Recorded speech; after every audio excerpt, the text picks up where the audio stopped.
اللہ آپ کے دل میں کسی چیز کی اتنی چاہت کیوں پیدا کرتا ہے کہ آپ چاہ کر بھی اس چیز کو دل سے نہ نکال سکیں؟ آپ بے بس ہونا شروع ہو جائیں، ہر دعا ہر تہجد میں مانگنا شروع کر دیں۔ اور ایک بات یاد رکھیں، اللہ مانگنے کی توفیق بہت کم لوگوں کو دیتا ہے، بہت کم لوگوں میں تڑپ پیدا کرتا ہے سچی والی۔ اگر ایسا ہے تو بس مانگتے رہیں، وہ نوازنا چاہتا ہے آپ کو، آپ کا مانگنا اسے پسند آ گیا ہے۔ پریشان مت ہوں، ڈرو مت۔ اللہ کہتا ہے میں تمہارے ساتھ ہوں، وہ سب کچھ دیکھتا اور سنتا ہے، وہ تمہارے ہر ایک پوشیدہ راز سے واقف ہے۔ وہ صرف چاہتا ہے میرا بندہ بات کرے مجھ سے۔ امید مت ہاریں، وہ رحیم ہے، معاف کرتا ہے۔ اور یاد رکھیں دلوں کا سکون صرف رب کو یاد کرنے میں ہے۔ میں ہمیشہ بہت شکر کرتی ہوں کہ میرے پاس بات کرنے کو میرا اللہ ہے۔ میں جب بھی پریشان ہوتی ہوں اس کے پاس چلی جاتی ہوں، اس کے سامنے رو لینا۔ وہ تو کبھی نہیں کہتا کہ تم بہت روتی ہو، وہ سب جانتا ہے، وہ سب جانتا ہوتا ہے کہ کیا چیز مجھے بے انتہا پیاری ہے، کیا چیز مجھے تنگ کرتی ہے، میرا دل کیا چاہتا ہے، مجھے کس چیز کا دکھ ہے۔ بس وہ تو ہمیں سکون دیتا ہے کہ میں ہوں نا۔ آزمائش کے لیے کچھ خاص لوگوں کو چن لیا جاتا ہے، وہ خاص لوگ جو اللہ کے بے حد پیارے ہوں، جنہیں وہ دعا کرنے کی توفیق دے، جنہیں وہ ان کی پیاری چیز سے نوازتا ہے اور اپنے قریب سے قریب تر کرتا ہے۔ اللہ جن لوگوں کو دعا کرنے کی توفیق بخشتا ہے پھر انہیں وہ نوازتا بھی ہے، ان کی سوچ سے کہیں زیادہ۔ جیسا کہ سورہ سجدہ میں فرمایا گیا ہے کہ اللہ وہ ہے جس نے آسمان اور زمین اور جو کچھ بھی ان کے درمیان ہے سب کچھ ہے دن میں پیدا کر دیا، تو پھر تمہیں کیوں لگتا ہے کہ وہ تمہارا کام نہیں کر سکتا؟ یا تم ایسا کیوں سوچتے ہو کہ جو مانگا ہے وہ تمہیں وہ چیز دے نہیں سکتا؟ اس کے خزانوں میں کبھی بھی کمی نہیں ہوتی، وہ آسمان سے لے کر زمین تک ہر کام کی تدبیر کرتا ہے۔ تمہارے نزدیک جو 1000 برس کا کام ہے، اللہ کے لیے وہ ایک لفظ کن کی بات ہے۔ کائنات جو بھی کہے اپنا یقین پختہ رکھو، کیونکہ یقین والوں کے لیے وہ قرآن میں فرماتا ہے کہ اگر اللہ کی مدد تمہارے ساتھ ہے تو تمہیں اور کس کی مدد کی ضرورت ہے؟ اگر اللہ تمہیں تھام لے تو کس کی اتنی جرأت کہ تمہیں گرا سکے؟ اگر اللہ سفارش سن لے تو کس میں اتنی ہمت ہے کہ وہ انکار کرے؟ اور اگر اللہ ہی سفارش نہ سنے تو ان لوگوں میں سے کون یہ بلبوتا رکھتا ہے کہ اس سے اپنی سفارش منوا لے؟ جب تک اللہ تمہارے ساتھ ہے تب تک نہ کوئی تمہارا کام بگاڑ سکتا ہے اور نہ تمہیں ہرا سکتا ہے۔ جب وہ کسی چیز کا ارادہ باندھ لیتا ہے نا تو کائنات کی کوئی چیز اسے روک نہیں سکتی۔ اگر تہجد میں کوئی خاص بات نہ ہوتی تو اللہ کیوں تہجد پڑھنے والوں کے لیے پہلے آسمان پر آتا، صرف یہ پوچھنے کے لیے کہ انہیں کیا چاہیے؟ اللہ ان کی دعائیں 7 آسمانوں کے پار سے بھی سن سکتا ہے، لیکن پھر بھی اللہ ان سے ملاقات کے لیے تشریف لاتا ہے۔ تو جیسے اللہ نے تہجد کو باقی نمازوں سے جدا رکھا ہے، ویسے ہی اس نے تہجد پڑھنے والوں کو بھی سب سے جدا رکھا ہے۔ اللہ تہجد پڑھنے والوں کو سب سے خاص رکھتا ہے اور ان کے لیے ایسے معجزے ہیں جو کسی کے لیے نہیں۔ اب اللہ 7ویں آسمان سے پہلے آسمان پر اپنے بندوں کو خالی ہاتھ لوٹانے تھوڑی نہ آتا ہے۔ تمہارا صبر ہی تمہاری سب سے بڑی طاقت ہے، صرف اس لیے کہ ابھی تک تمہیں منزل کا پتہ نہیں مل سکا۔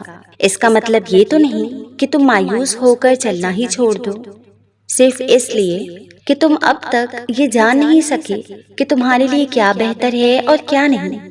اس کا مطلب یہ تو نہیں کہ تم دعا کے لیے ہاتھ اٹھانا بند کر دو۔ تم جس سے رابطہ رکھنا چاہتے تھے اس سے رابطہ نہیں رہا تو اس کا مطلب یہ تو نہیں کہ تم اللہ سے ہی رابطہ توڑ دو۔ امید انہی کے لیے ہے جو یقین رکھتے ہیں، اور مایوسی انہی کے لیے ہے جو انتظار نہیں کرتے۔ کیوں خود کو اتنا الجھا رکھا ہے؟ ساری طاقتیں تو تمہارے اپنے ہاتھ میں ہیں۔ دعا کے لیے اٹھاؤ انہیں اور پھر دیکھو کیا نہیں ہوتا۔ تمہارا صبر تمہیں ان مقامات تک پہنچا سکتا ہے جس کا تم گمان بھی نہیں کر سکتے، اور اس کے لیے تمہارا یہ جاننا ضروری نہیں کہ آگے کیا ہوگا اور کیسے ہوگا۔ یہ کام تم اللہ پہ چھوڑ دو، تمہارا کام بس یقین رکھنا ہے، ممکن سے لے کر ناممکن تک، حاصل سے لے کر لا حاصل تک۔ روشنی اور معجزے تم میں چھپے ہوتے ہیں اور انہیں تم نے خود ہی ڈھونڈنا ہوتا ہے۔ اللہ کوئی بھی کہانی ادھوری نہیں رکھتا، بس انداز مختلف ہوتا ہے، مگر وہ ہر قصے کو پورا کرتا ہے۔ کوئی بھی جگہ خالی ہمیشہ نہیں رہتی، اللہ اسے ہمیشہ کسی نہ کسی بہتر چیز سے بھر دیتا ہے۔ زخم کوئی بھی عمر بھر نہیں ستاتا، اللہ کوئی نہ کوئی مرہم کا ذریعہ بھیج ہی دیتا ہے۔ میں یہ تو نہیں جانتی کہ کب پوری ہوں گی، مگر میں اتنا ضرور جانتی ہوں کہ دعائیں کبھی رد نہیں ہوتی۔ سنا ہے یقین رکھتے ہو؟ کیسا یقین؟ کہ جو چاہیے تھا وہ اسی وقت نہ ملا تو مانگنا ہی چھوڑ دیا، یا پھر ایسا یقین کہ یہ کہہ دیا کہ دعاؤں سے کچھ حاصل نہیں ہوتا۔ یقین یہ تھوڑی ہے کہ جب مانگا تب ہی ملے، یقین تو یہ ہے کہ دعاؤں کا سلسلہ یہ سوچ کر جاری رکھا جائے کہ جب اللہ چاہے گا تب ملے گا، پھر دیکھنا سب ملے گا، اور ضرور ملے گا انشاءاللہ۔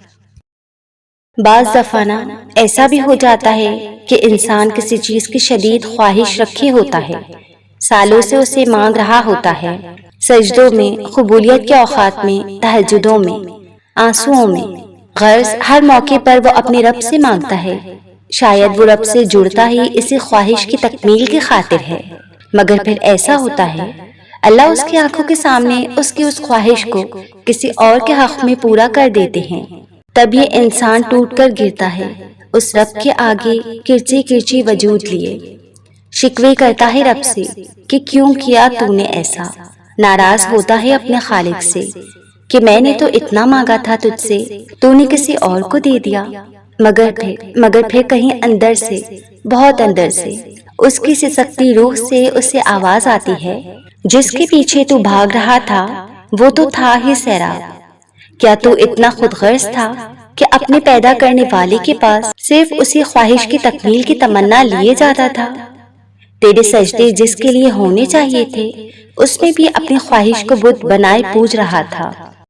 پھر ایسا ہی تو ہونا تھا، مگر اچھا ہوا کہ تجھے سمجھ تو آئی کہ حقیقت کیا ہے، کس سے جڑنا ہے، کس کی خواہش رکھنی ہے، سجدے کس کے لیے خالص کرنے ہیں، آنسو کس کے لیے بہانے ہیں۔ اگر وہ رب تیری اس خواہش کو پورا کر دیتا تو جو سجدوں میں تڑپ کر مانگتا تھا نا، وہ سجدے بھی چھوٹ جاتے، تو اللہ کو بھول جاتا۔ تیرا رب ایسا نہیں چاہتا کہ تو اسے بھولے، اس لیے اس نے تیرا دل توڑا تاکہ تو مزید اس رب سے جڑ جائے اور وہ اس دل کو اپنی محبت کی تڑپ سے بھر دے۔ ہاں بعض اوقات ایسا بھی ہوتا ہے کہ کچھ خواہش کا پورا نہ ہونا ہی ہمارے حق میں بہتر ہوتا ہے، وقتی طور پر دل ٹوٹنا ہی تو اس رب سے جوڑتا ہے۔ صبر آخر اتنا مشکل کیوں ہوتا ہے؟ اور مسئلہ یہ ہے کہ اس کے بغیر چین بھی نہیں پڑتا۔ یہ سوال اکثر میں خود سے پوچھا کرتی تھی، لیکن پھر رفتہ رفتہ میں نے زندگی کو سمجھنا شروع کیا تو پتہ چلا کہ زندگی تو صبر کے سوا کچھ بھی نہیں۔ کوئی بچھڑ گیا تو صبر، کوئی روٹھ گیا تو صبر، کسی نے کردار پہ انگلی اٹھائی تو صبر، جو مانگا وہ نہ ملا تو صبر، ماضی ستائے تو صبر، اور کسی کا ذکر کرتے ہوئے آنکھ بھر آئے تو صبر۔ مگر صبر آتا بس تبھی ہے جب انسان اللہ کی رضا میں راضی ہونا سیکھ لیتا ہے۔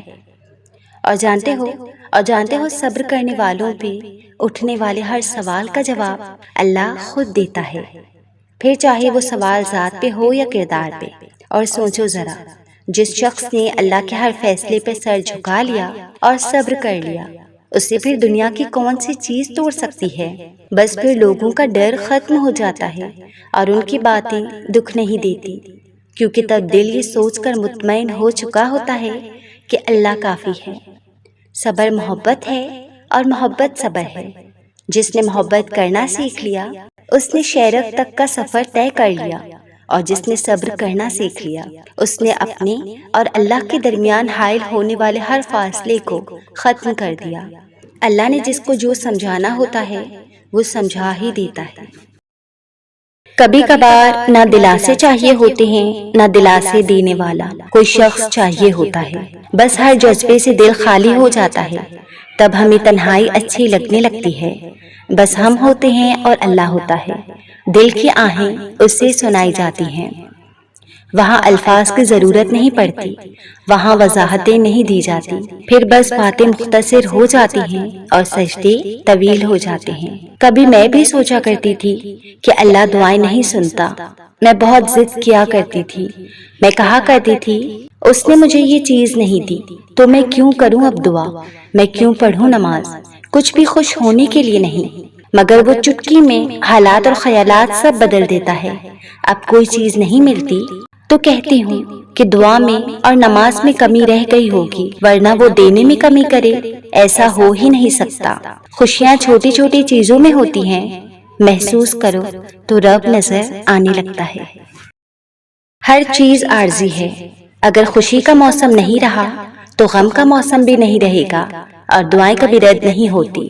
بس کبھی کبھار اللہ ہمارا صبر آزماتا ہے کہ میرا بندہ مجھ سے کتنی محبت کرتا ہے، اور کچھ دعائیں ہوتی ہی اتنی پیاری ہیں کہ اللہ کو اپنے بندے پہ اتنا پیار آتا ہے کہ وہ ان دعاؤں کو اپنے پاس سنبھال کر رکھ لیتا ہے، پھر روز اپنے بندے کی ملاقات کا انتظار کرتا ہے کہ میرا بندہ مجھ سے فریاد کرنے آئے گا، کیونکہ کچھ آوازیں، کچھ دعائیں، کچھ صدائیں اس کی بہت لاڈلی ہوتی ہیں، تبھی تو وہ انہیں بار بار سننا چاہتا ہے۔ تمہاری جس دعا کی وجہ سے اللہ کو تم اتنے پیارے لگتے ہو، تو ایسی دعا تو ساری عمر بھی قبول نہ ہو تو سکون رہتا ہے، یہ سوچ کر کہ اللہ کو روز میرا انتظار رہتا ہے اور اسی کے ذریعے رابطہ بحال رہتا ہے۔ بس اللہ پہ یہی یقین ہمیں پھر ان مقامات تک لے جاتا ہے جن کا ہم تصور بھی نہیں کر سکتے۔